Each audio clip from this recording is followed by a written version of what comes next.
오늘 우리 소유리 문답 강의 우리 38번째 시간 가지는데, 우리 이제 소유리 문답은 총 52주에 걸쳐서 우리가 말씀을 나눌 건데, 그러면 전체적으로 3분의 2 정도를 한 것 같아요. 그렇죠? 오늘 말씀 제목이 무엇입니까, 여러분?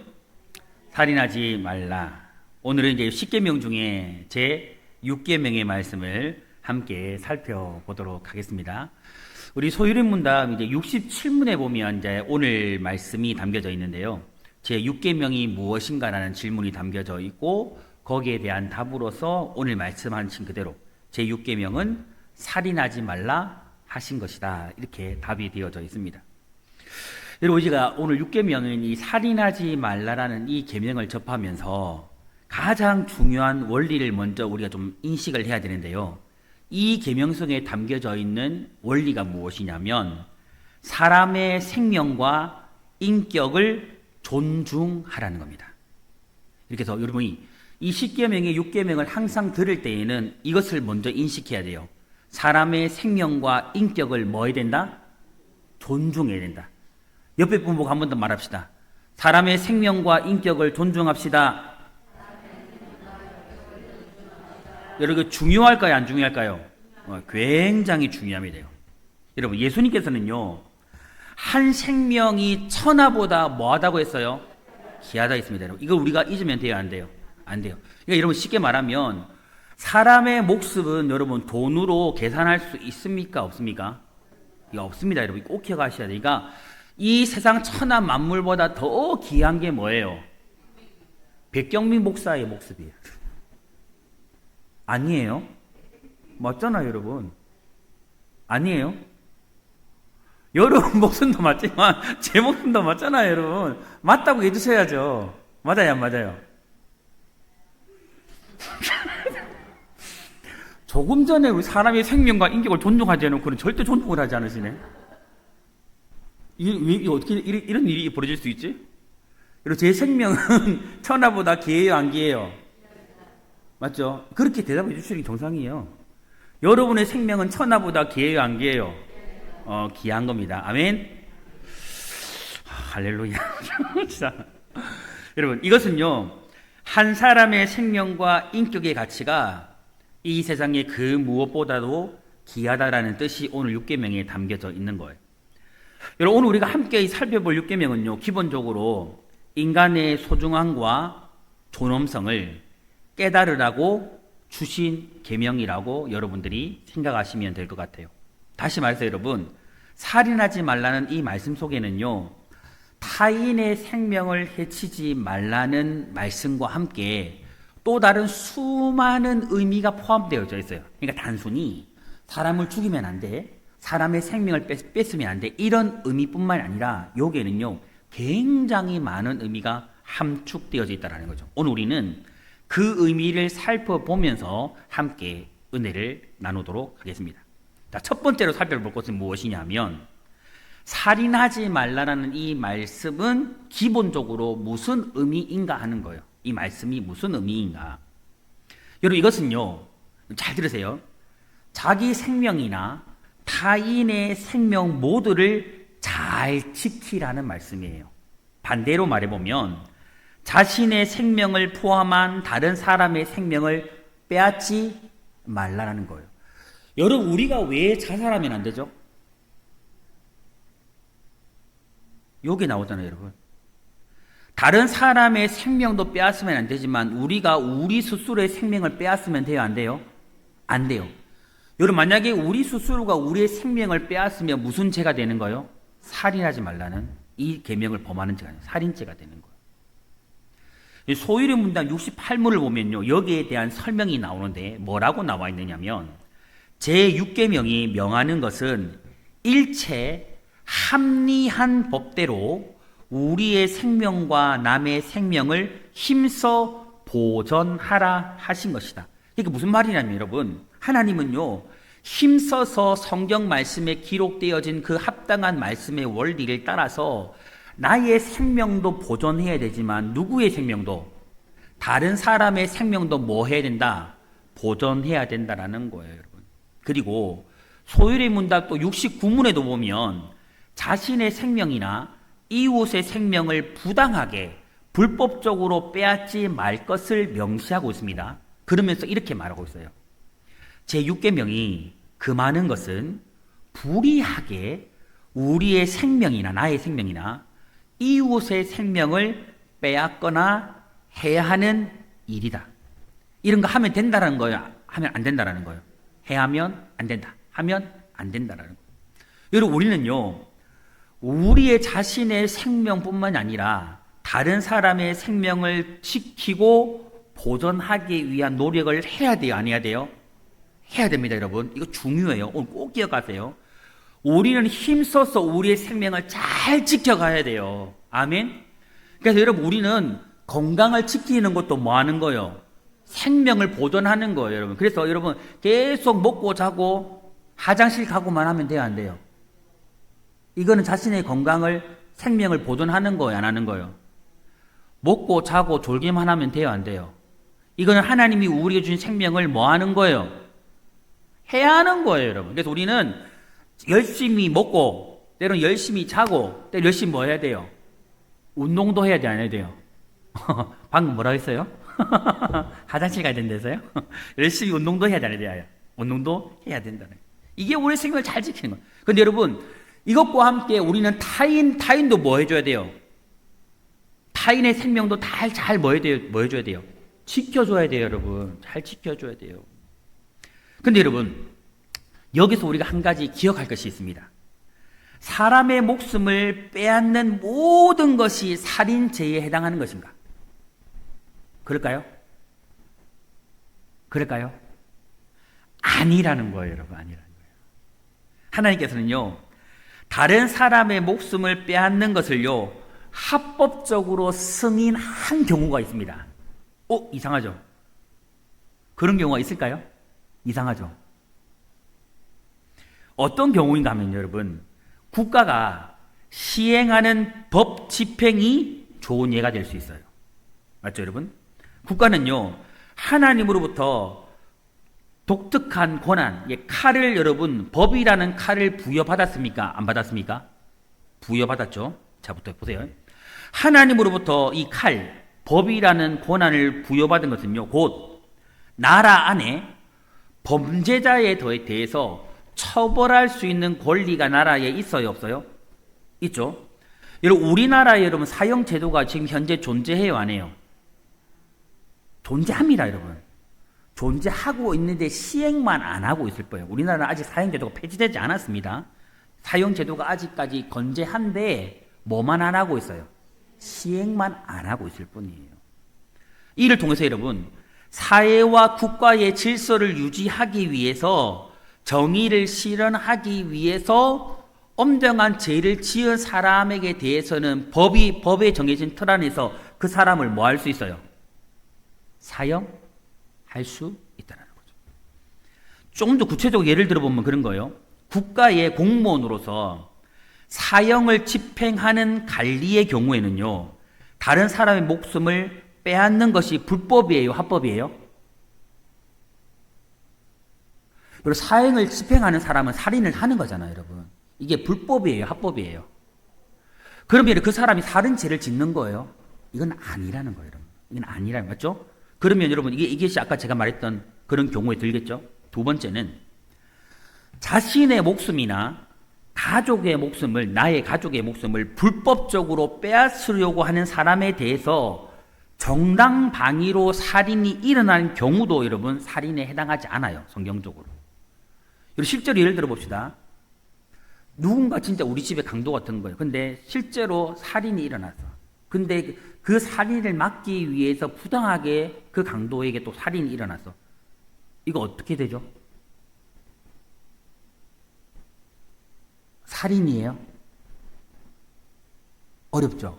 이런 경우는 살인에 해당하지 않는다라고 하나님 정하고 있는 거예요. 그리고 셋째는 다른 나라가 여러분 우리나라를 침략을 해가지고 전쟁을 할 경우에 국가를 방어해야 하는 전쟁을 하는 과정에서 여러분 살인이 서로 나라에 대해서 살인이 일어나요, 안 일어나요? 근데 우리나라를 지키고 보호하기 위해서 총을 쏘아서 상대방의 나라의 군인을 죽였을 때 이거 살인죄예요? 살인죄예요? 아니라는 거예요. 이런 경우는 살인에 해당하지 않는다. 그러면 여러분 방금 말했던 것처럼 여러분 살인에 해당하지 않는 경우도 있다 없다? 있다라는 거예요. 그러므로 여러분 육계명에 살인하지 말라는 말씀은 정확하게 어떤 의미냐면 하나님께서 명하신 방법이 아닌 비합법적인 방법으로, 쉽게 말해서 나의 어떤 이기적인 목적이나 욕심을 위해서 다른 사람의 목숨이나 자기 목숨을 빼앗는 행위를 금하는 게 바로 살인하지 말라는 거예요. 맞습니까? 이것을 이해하시면 돼요. 두 번째, 그러면 왜 살인해서는 안 되는가 하는 거예요. 왜 살인하면 안 될까? 왜? 여러분 여기에 대한 대답은요, 창세기 6장 9절로 가야 돼요. 창세기 6장 9절에 가보면 여기 보면 이런 말씀이 나옵니다. 다른 사람의 피를 흘리면 그 사람의 피도 흘릴 것이니 이는 하나님이 자기 형상대로 사람을 지으셨음이니라. 여러분 잘 들어보세요.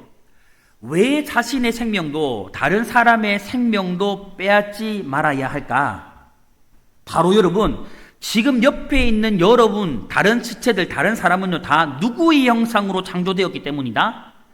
하나님의 형상대로 창조되었기 때문에 여러분 기억하세요. 다른 사람의 생명을 함부로 빼앗으면 안 돼요.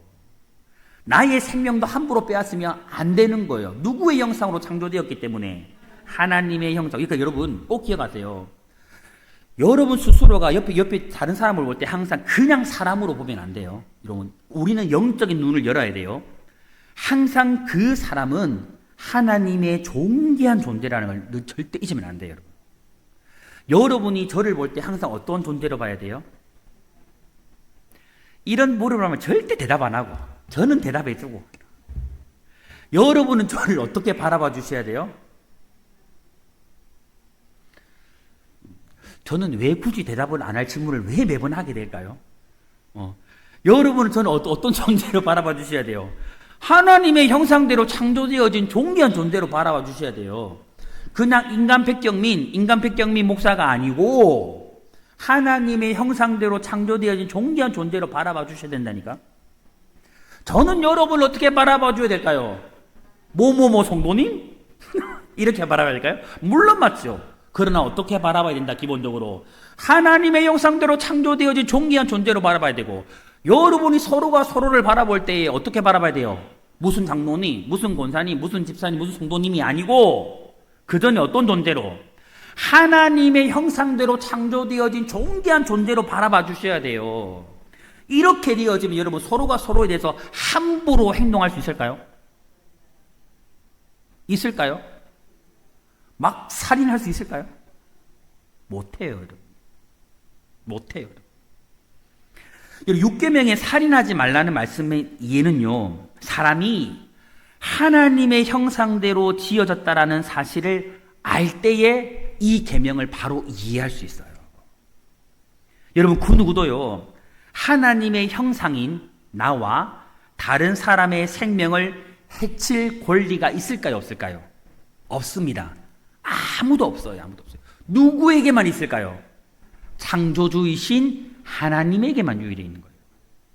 여러분 우리 자신의 생명과 다른 사람의 생명을 보존하고 지켜야 하는 이유가 바로 여기에 있는 겁니다.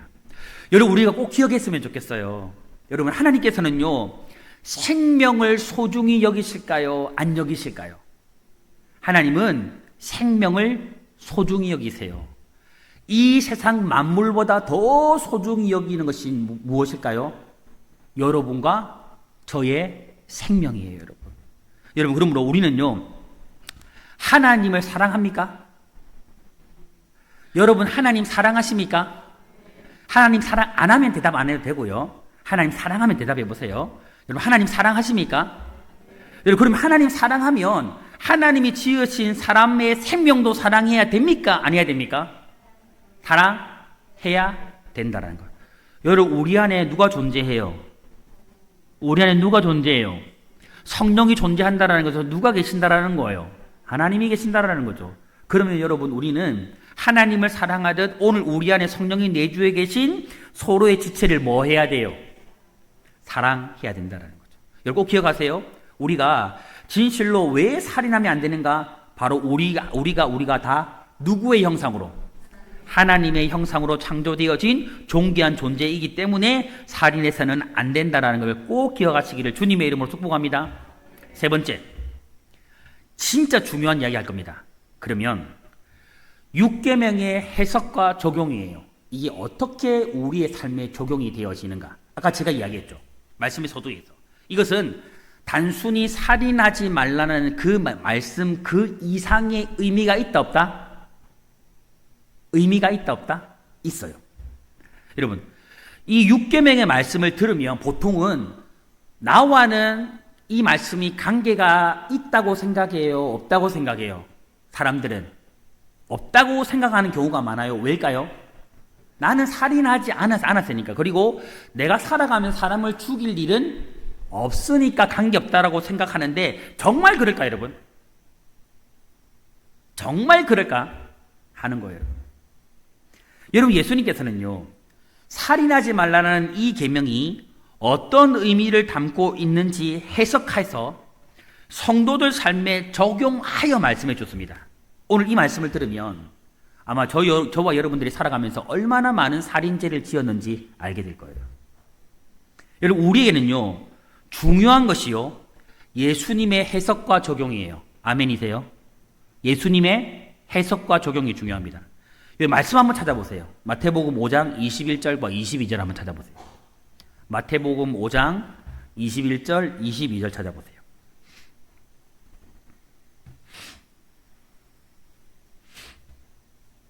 마태복음 5장 21절, 22절 찾아보십시오. 여기 보면 살인하지 말라는 이 계명의 의미를 정확하게 예수님이 말해주고 있어요. 찾으셨습니까? 함께 읽어볼까요? 천천히 시작. 옛 사람에게 말한 바 살인하지 말라. 누구든지 살인하면 심판을 받게 되리라 하였다는 것을 너희가 들었으나 나는 너희에게 이르노니 형제에게 노하는 자마다 심판을 받게 되고 형제에 대하여 나가라 하는 자는 공회에 잡혀가게 되고 미련한 놈이라 하는 자는 지옥불에 들어가게 되리라. 아멘. 자, 여러분 잘 보세요. 이제 예수님이 살인하지 말라는 이게 살인죄가 어떤 것인지를 정확하게 해석하고 적용시켜 주는데, 첫 번째, 살인이 무엇이냐면 분노는 살인의 출발점인 동시에 마음의 살인이라는 거예요. 분노는 무엇이다? 마음의 살인이다. 여러분 꼭 기억하세요. 분노하는 것은, 다른 사람에 대해서 분노하고 화내는 것은 뭐 하는 거다? 마음에 살인하는 것. 다른 사람의 마음에 살인하는 죄예요. 살인하는 죄. 그리고 예수님께서는 다른 사람에게 분노하는 것도 살인이라고 분명히 말씀하고 있습니다. 여러분. 그리고 예수님께서는 형제에게 분노하는 자마다 무엇을 받게 된다고 말하세요? 심판을 받게 된단 말이에요. 여러분, 이 말씀을 들으면 우리는 좀 경각심을 가져야 돼요? 안 가져야 돼요? 가지셔야 돼요, 여러분. 막 대낮게나 여러분 막 분노하고 화내는 분들 있죠? 우리 주변에 살아가는 사람들 중에 조심해야 돼요, 여러분. 이분들은 어찌 조심해야 돼요, 여러분. 분노 자제해야 돼요, 여러분. 화내는 거 조심해야 돼요, 여러분. 이런 사람들은 하나님 앞에서 무엇을 받는다? 심판을 받아요, 심판을. 여러분, 그렇다면 예수님께서는 왜 형제에게 분노하는 것이 살인이라고 말씀하셨을까? 왜 살인이라고 말했을까요? 여러분, 분노에는 두 종류의 분노가 있습니다. 한 개는 의로운 분노가 있고 또 하나는 제약된 분노가 있어요. 여러분, 의로운 분노는 좋은 분노예요? 안 좋은 분노예요? 좋은 분노일 수 있어요. 그러니까 이 의로운 분노는요, 잘못된 일, 잘못된 죄, 잘못된 행동에 대해서 의로운 분노가 일어나는 거예요. 그리고 이 의로운 분노는 하나님의 분노라고 할 수 있어요. 여러분, 이스라엘 백성들이 죄를 지었을 때 하나님께서 여러분 마음에 노를 했어요, 안 했어요? 화내셨어요, 안 냈어요? 진노하셨어요, 안 하셨어요? 이스라엘 백성들이 계속 죄를 지을 때 아이고 잘한다 이랬었어요? 하나님 뭐 하셨어요? 분노하셨잖아요, 여러분. 징계하셨잖아요, 여러분. 하나님의 법, 하나님의 말씀을 어기는 죄에 대한 하나님의 공의의 반응이 곧 하나님의 분노예요, 여러분. 예수님께서도요, 이러한 의로운 분노를 가지고 계셨습니까? 가지고 계시지 않았습니까? 가지고 계셨습니까? 계셨습니다. 여러분, 이런 예가 어디에 나와요? 성전 정화 사건에서 나오잖아요. 성전에 비둘기 팔고 돈 바꾸는 사람들, 예수님이 거기 들어가지고 뭐 했어요? 그냥 막 다 뒤집어 버리잖아요, 여러분. 만약에 목사가 교회 들어와가지고 엉뚱한 막 이상한 일 벌이면 목사가 막 다 뒤집어서 뭐냐? 저 목사가 정신이 이상하네? 이래 하겠죠, 여러분. 그 실제로 여러분 그때도 예수님을 향해서 사람들이 그렇게 하지 않았을까요? 저 선생이 이상하구나 하지 않았을까요? 이런 분노도 예수님이 하셨어요, 여러분. 사실 여러분, 하나님의 법을 어기는 명백한 죄에 대해서는요, 하나님의 사람이라면 당연히 의로운 분노를 가져야 돼요? 안 가져야 돼요? 가져야 돼요, 여러분. 하나님의 말씀에 벗어난 잘못된 일을 할 때에 대해서는 여러분, 거기에 대해서만큼 의로운 분노를 가져야 돼요, 여러분. 만일 죄에 대하여서 잘못된 일을 행하는데 교회를 대적하고 하나님의 일을 대적하고 말씀을 대적하는데 거기에 대해서 의로운 분노가 없다? 그것을 용인한다는 것은요, 여러분, 이것은 바로 죄와 타협하는 거예요, 타협하는 거예요. 그러나 여러분, 예수님이 지금 살인이라고 말씀하시는 분노는 이런 의로운 분노가 아니에요. 살인죄로 간주되어야 하는 잘못된 분노입니다. 여러분, 이 분노는요, 곧 죄악된 분노예요. 여러분, 이것을 쉽게 말해보면 무엇이냐면, 잘 들으세요. 자신의 유익을 위해서 죄 없는 사람에 대하여서 분노하고 화를 내는 걸 말하는 거예요. 화를 내는 걸 말하는 거예요. 여러분, 사람들이요, 일반적으로 다른 사람에 대해서 분노하고 화를 내는 경우는 어떤 경우입니까? 이런 경우예요. 내가 하고자 하는 일을 다른 사람이 방해할 때, 다른 사람이 자기의 일에 방해가 될 때, 다른 사람들이 자기의 말을 들어주지 않을 때 뭐 해요? 분노하는 거예요, 여러분. 막 화를 내는 거예요. 근데 중요한 사실은 무엇이냐면요, 이렇게 분노하고 화를 내는 바탕에는, 밑바탕에는 뭐가 있느냐면 자기 자신이 왕처럼 생각하는 교만이 깔려 있다라는 거예요. 내가 최고인 거예요, 여러분. 그런 교만이 여기에 깔려져 있는 겁니다. 따라서 여러분, 이 분노는 다른 사람들이 자신을 왕처럼 대접해주지 않고 자신을 높여주고 인정해주지 않는다라는 것에 대한 반응이라고 할 수가 있는 거예요. 인정받고 싶은데 그렇지 않은 거예요. 그렇게 되지 않는 거죠. 여러분, 따라서 분노는요, 자신에게 방해거리가 되는 상대가 제거되기를 원하는 거예요. 그런 행동으로 나오는 거예요. 이로 인해 가지고 분노는요, 자연스럽게 상대방에게 피해를 주는 말과 행동으로 발전되게 되어 있습니다. 여러분, 한번 곰곰이 주변을 한번 보세요. 진짜 이렇게 되게 되어 있어요. 그리고 자신에게 방해거리가 되는 사람을 제거하기 위해서 뒤에서 어떤 일을 할까요? 계략을 꾸며요. 그 사람에 대해서 흉을 보고 나쁜 말을 막 옮기고 다닙니다. 이런 일을 실제로 해요, 실제로 사람들이. 그 일로 인해서 사람이요, 그 당사자는 어떤 일을 겪게 될까요? 깊은 상처와 고통과 아픔을 받게 되는데, 근데 여러분, 그 당사자가 얼마나 깊은 상처와 고통과 아픔을 받게 될지, 이건 잘못하면 어떤 일까지 벌어질까요?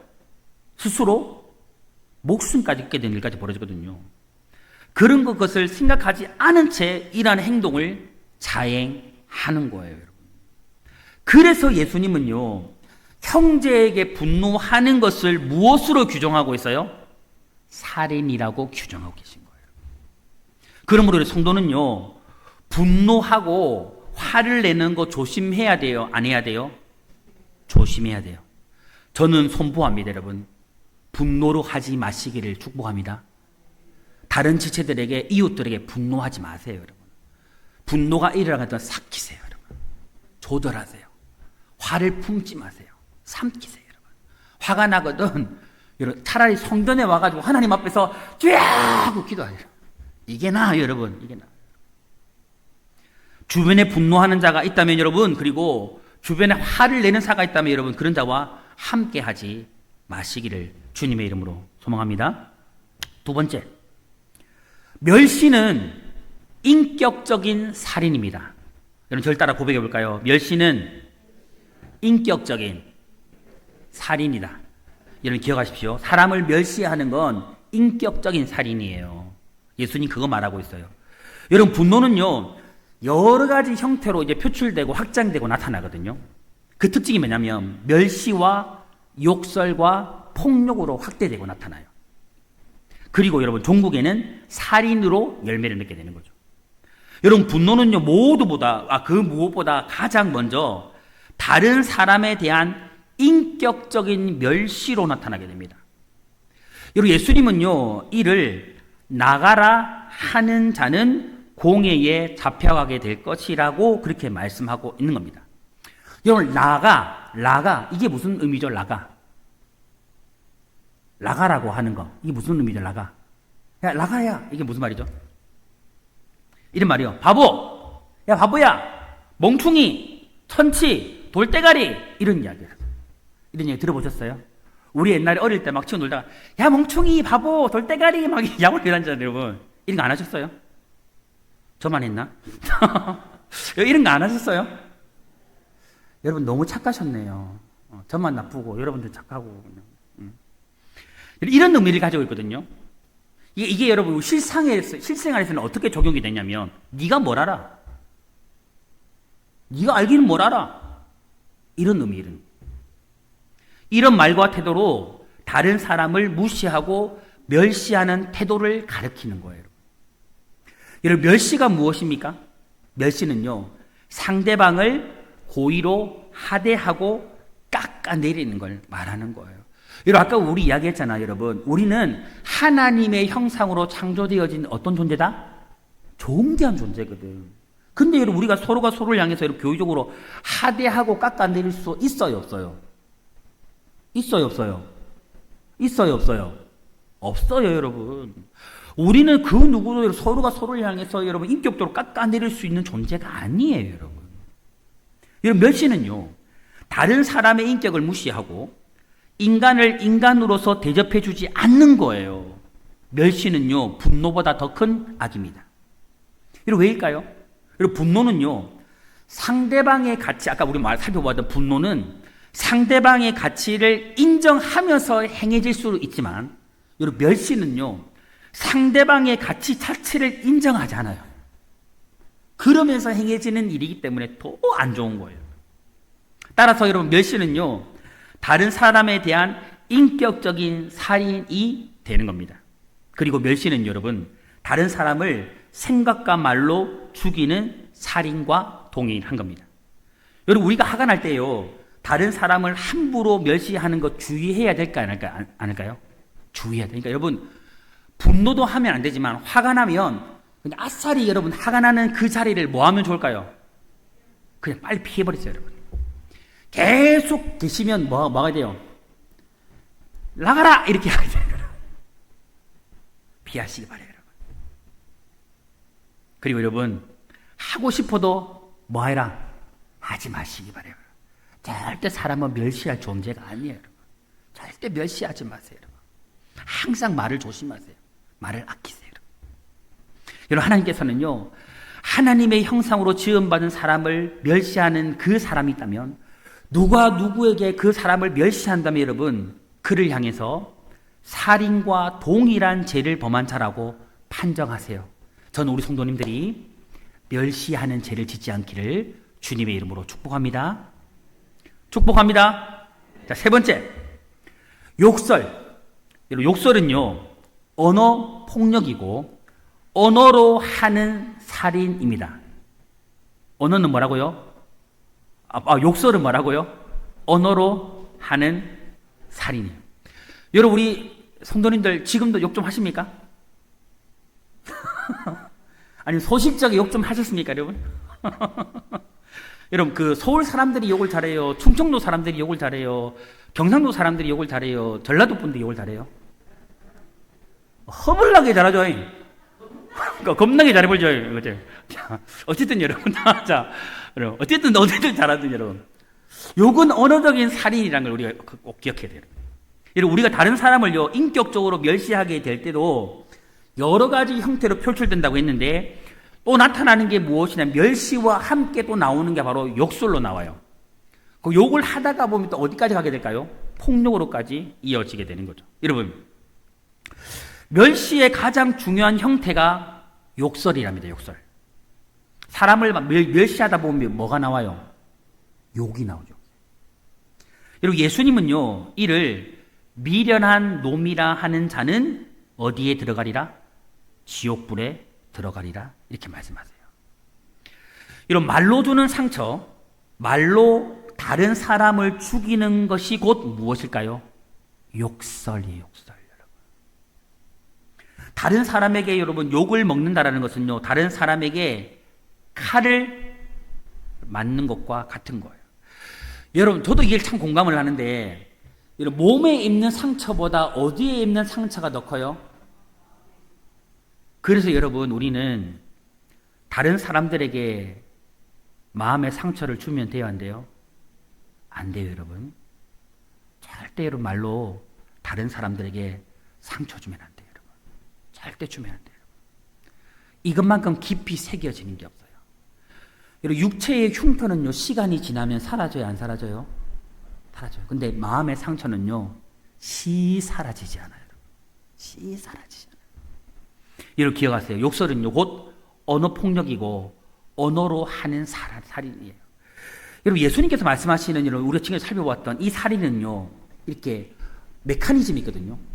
이게 흘러가는 전개 과정이 있어. 어떻게 가냐면, 분노가 멸시로 가고, 멸시가 욕으로 가고, 욕이 폭력으로 가고, 폭력이 끝내 어디로 갈까요? 살인까지 가야 되는 거예요. 정리해보면 이렇게 된 거예요, 여러분. 예수님에 의하면 이 살인이라는 것은요, 행동만이 아니라 폭력도 살인이고, 욕도 살인이고, 멸시하는 것도 살인이고, 분노도 뭐다? 살인이라는 거예요. 꼭 기억하세요. 그러니까 실제로 우리가 어떤 행위로 다른 사람을 실제의 목숨을 끊게 하는 그게 살인이 아니라 멸시하고 욕하고 폭력을 행하는 이 모든 것들, 다른 사람에 대해서 분노하는 이 모든 것들이 무엇이다? 살인이라고 우리는 꼭 기억하셔야 됩니다.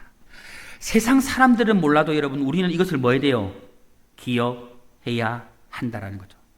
여러분, 그러면 또 말씀을 정리하면서 좀 중요한 게 있는데, 여러분, 우리가 살인을 하지 말라라는 이 계명을 지키기 위해서 여러분, 정말 이 계명만 알고 있으면 살인을 하지 않게 될까요? 될까요? 안 돼요, 여러분. 이 계명을 실제적으로 지키기 위해서는 이걸 기억해야 돼요. 형제와 화목해야 돼요. 그래서 우리가 말씀 소도에 제가 오늘 인사를 어떻게 했어요? 형제와 화목합시다. 이렇게 인사했던 거예요. 여러분, 잘 기억했으면 좋겠어요. 우리가 살인을 하지 않기 위해서 단순히 욕하지 않고 멸시하지 않고 분노하지 않는 것으로 끝나서는 안 돼요. 오히려 여러분, 적극적으로 나와 다른 사람들과의 잘못된 모든 관계를요, 청산하고 정리해야 돼요. 여러분.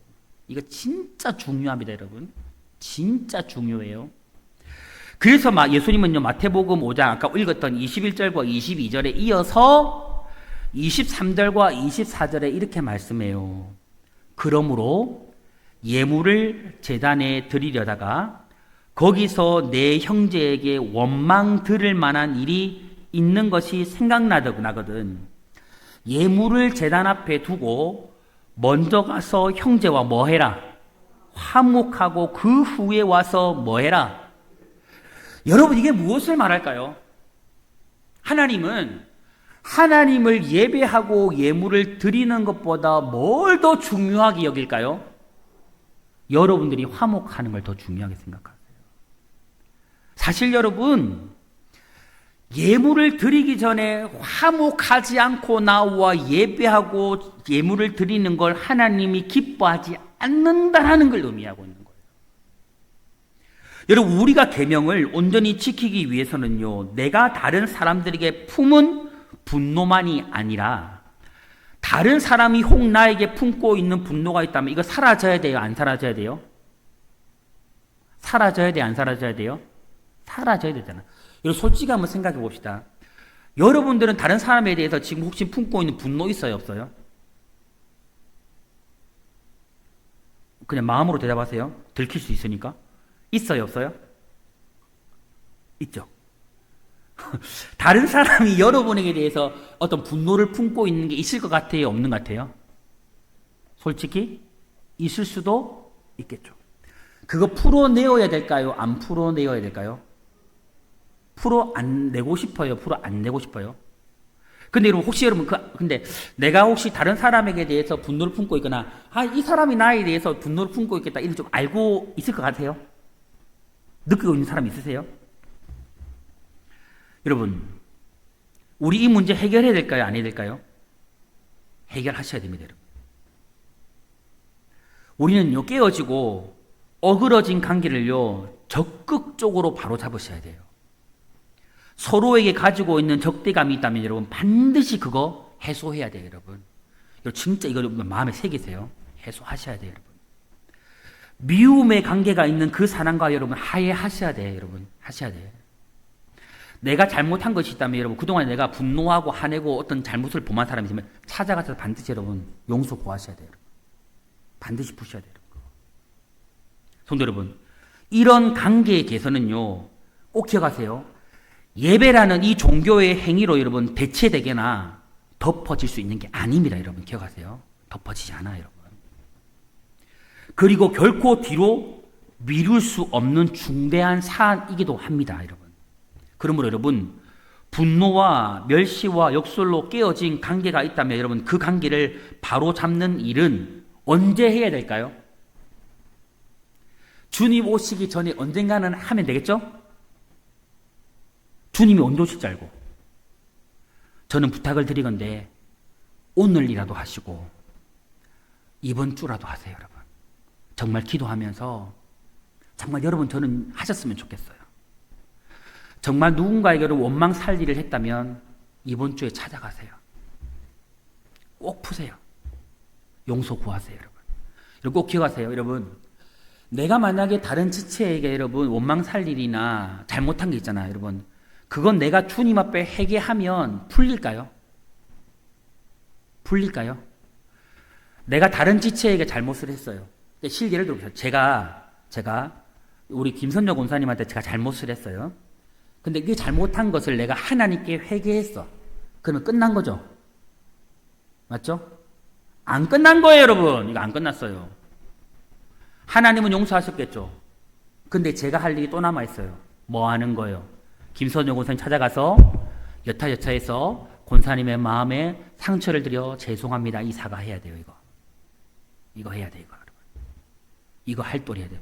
주님과의 관계는 주님과의 관계고 우리의 관계는 우리. 그래서 예수님이 화해하라고 말하는 거예요, 여러분. 이거 반드시 하셔야 돼요, 여러분. 하셔야 돼요. 간절히 소망하는 것은 이 숙제를 여러분 꼭 풀어내실 수 있기를 주님의 이름으로 축복합니다. 오늘 예수님께서 여러분 적용하신 것처럼 여러분 인간들의 삶에 빈번하게 일어나고 있는 분노와 멸시와 욕설과 폭력이요, 하나님의 법정에서는 여러분 살인으로 간주된다는 사실을 정말 여러분 우리가 잊지 않았으면 좋겠어요. 정말 깨달았으면 좋겠습니다.